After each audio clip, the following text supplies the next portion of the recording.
सोडल के कारोबारी पर विदेश में फर्जी जेमस्टोन बेचने का आरोप। नकली रत्न कारोबार के आरोपों से घिरा जालंधर का कारोबारी। लाठी के गोरख धंधे में उसके भाई भी शामिल। विदेशी नागरिकों से कथित ठगी के दावों पर जांच की मांग। जेमस्टोन कारोबार पर उठे सवाल, जांच की मांग तेज। जालंधर के सोडल फाटक क्षेत्र में रहने वाले लाड़ी नामक एक व्यक्ति और उसके भाइयों की आर्थिक गतिविधियों को लेकर स्थानीय स्तर पर चर्चाएं तेज हैं। सूत्रों की माने तो लाड़ी और उसके भाइयों ने विदेशी नागरिकों को निशाना बनाकर महंगे रत्न बेचने का कारोबार किया, जो कि असल में नकली थे और इससे बड़ी मात्रा में संपत्ति भी अर्जित की है। बता दें कि लाड़ी और उसके भाइयों का ये गोरख धंधा यूएसए में भी फैला हुआ है।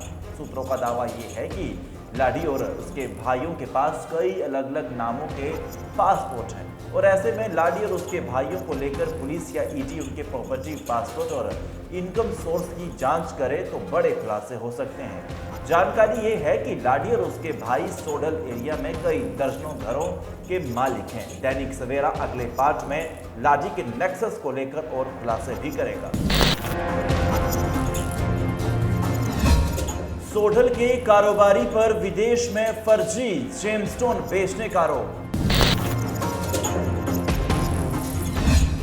नकली रत्न कारोबार के आरोपों से घिरा जालंधर का कारोबारी।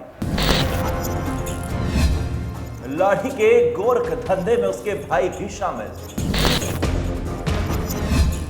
विदेशी नागरिकों से कथित ठगी के दावों पर जांच की मांग। जेमस्टोन कारोबार पर उठे सवाल, जांच की मांग तेज।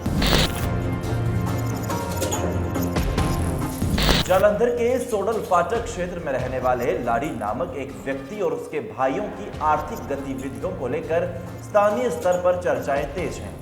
सूत्रों की माने तो लाड़ी और उसके भाइयों ने विदेशी नागरिकों को निशाना बनाकर महंगे रत्न बेचने का कारोबार किया, जो कि असल में नकली थे और इससे बड़ी मात्रा में संपत्ति भी अर्जित की है।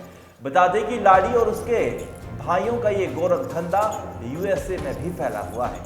सूत्रों का दावा ये है कि लाड़ी और उसके भाइयों के पास कई अलग अलग नामों के पासपोर्ट हैं और ऐसे में लाड़ी और उसके भाइयों को लेकर पुलिस या ईडी उनके प्रॉपर्टी, पासपोर्ट और इनकम सोर्स की जांच करे तो बड़े खुलासे हो सकते हैं। जानकारी ये है कि लाड़ी और उसके भाई सोडल एरिया में कई दर्जनों घरों के मालिक हैं। दैनिक सवेरा अगले पार्ट में लाड़ी के नेक्सस को लेकर और खुलासे भी करेगा।